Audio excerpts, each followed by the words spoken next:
Finding time for a meeting can be hard enough in itself, and the challenge only becomes greater with busy schedules and a lack of an overview. This, however, is a problem that the OnTime Group Calendar can solve. There are different types of events you can create for yourself in your OnTime Group Calendar, depending on whether you are trying to make an all-day event, an appointment, or an event. To create a meeting, all you have to do is select the people you want to have a meeting with and the duration you want the event to have. I'm going to say Show Selected to make it even easier to grasp the calendar information. From here I can see the visualization in the top that shows me when there are availabilities in the calendar. The red color means that at least one of the selected people are occupied. The white means that the selected people are free, but that there isn't enough time to do an event with my chosen duration. And lastly, the green means that everyone is available and that there is enough time. If I can't find any possible time slots in the near future and it is important for me to have the meeting as soon as possible, I could choose to prioritize the invitees. I do that by using the meeting assistant, which is located in this column here.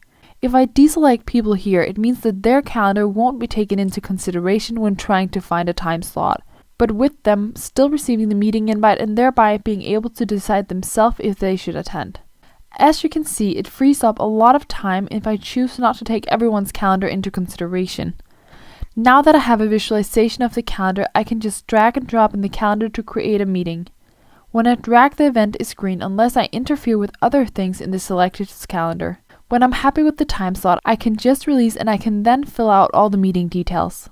When filling out the meeting details, I have a lot of options available to me, so if we take it from the top, I can see what conflicts my meeting might have, which for one could be useful if I've prioritized invitees, since I can then see what people are busy with and assess the likelihood of them attending.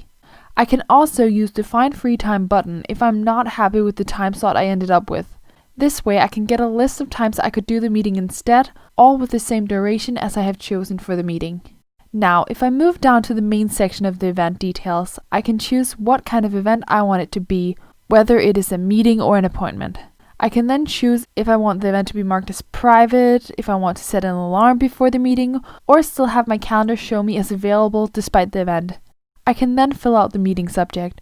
When I look below, I can see the time and date has already been filled with a duration of 1 hour, since that's how long I dragged it. I can also make it repeating if I want to. I can then edit my required and optional invitees, and if I want, I can also add an optional FYI who should just be informed about the meeting, but who doesn't need an invite.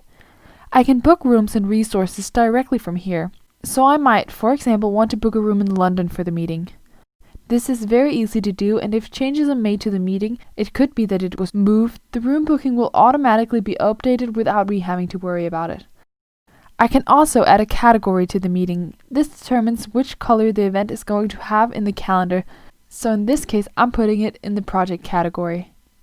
I also have some customer ID and name fields.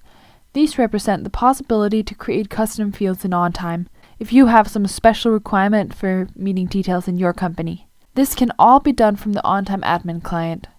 Lastly, I can also choose to add a description to the event. It could be that I wanted to let the invitees know what the agenda for the meeting is going to be, and I can also attach an image or document from here. When I'm done filling out the meeting details, all that is left to do is send out the meeting invites. Now the meeting will appear in the calendar. It is shown as a gray area in the invitees' calendar since they haven't replied yet, but if they accept, the event will get colored like it is in my calendar. If I want to edit the event, it is very simple. I can just double click on it to do whatever needs to be done and save it. I can also do it by clicking on it, and then I get the meeting details on the right, and I can then go up and click on the button up here. I can also create meeting and appointments from my phone with OnTime Mobile. Here I can use many of the same features and functions as on the desktop. In OnTime Mobile, the Find Free Time function really comes into play since it's hard to get a visual overview on a phone screen, and the list visual really solves that problem. So OnTime both helps you find the time for the meeting, makes it easy to invite people, and allows you to quickly edit the meeting details without any hassle. Thank you for watching. We hope you enjoyed the video and found it helpful. If you did, please don't forget to subscribe and visit our YouTube channel for more videos like it. You can also visit our website for more information and to try it out yourself.